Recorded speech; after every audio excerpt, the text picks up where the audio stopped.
তো hello guys,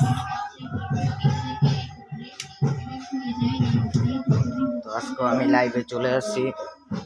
তো আমার লাইভে আসার কারণ একটাই, আজকে আমার লাইভে আসার কারণটা হইলো মানে আপনারাও দেখছেন মানে এটা সবাই মানে সবার ক্ষেত্রেই মানে কম বেশি সবাই তো টাচ মোবাইল চলায়। আপনারা সবাই দেখেন যে মানে আজকে যে মানে আমাদের যে মানে ভূমিকম্পটা হয়েছে, এই জিনিসটা মানে মানে সবাই তো মোবাইল আছে, আপনারা দেখছেন ভিডিও। তো আমি ভাই একটা কথাই বলি, আমার কথা হইল যে এই যে ভূমিকম্পটা যে হয়েছে, মানুষ কতটা পাপ করলে এত মানে সিরিয়াসভাবে একটা ভূমিকম্প হইতে পারে সেটা আপনারাই বলেন। আপনারা কমেন্টে বলবেন।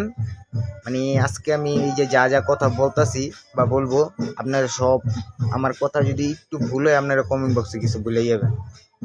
এই যে আপনারা একটু কিছু হইলে যে ক্যামেরা বাই করেন, হ্যাঁ, এই যে একটা মানুষ মারা গেছে আর এই আমার মোবাইলটা বাই করে লই, আগে ভিডিও করে লই, এই যে সোশ্যাল মিডিয়ায় ছাড়মু, এটা আমি স্টোরি দিমু, এটা ফেসবুকে ছাড়মু, টিকটকে ছাড়মু, এই ইউটিউবে আমার চ্যানেলে ছাড়মু।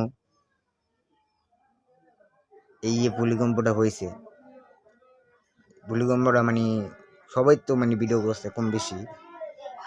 তো আপনারা মানে যা করেন মানে এটি ঠিক না। আগে মানুষ মানে ভূমিকম্প হইলে আল্লাহরে ডাকতো, আপনারা কি করেন?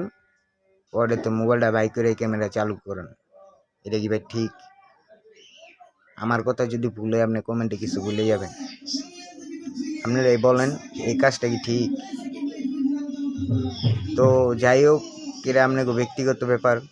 আজকে যে শুক্রবারের দিনটা যে মানে এত সিরিয়াসভাবে যে মানে ভূমিকম্পটা যে হয়েছে, তা আপনারা দোয়া কালাম না করে আপনারা ক্যামেরা চালু করেন, কি করেন না করেন তাই এখনো সময় আছে।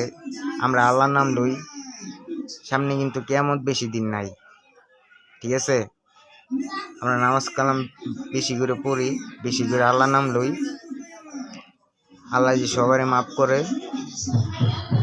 ঠিক আছে? তো আজকের ব্লগ আমি এতটুকু শেষ করলাম, আজকের লাইভ।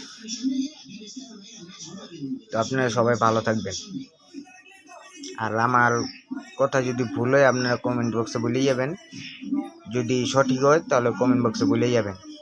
কারণ ভাই আমি এই জায়গায় আজকে মানে যে কথাটি বলছি কোনো নেগেটিভ কথা বলি নাই, ঠিক আছে? তো সবাই ভালো থাকবেন।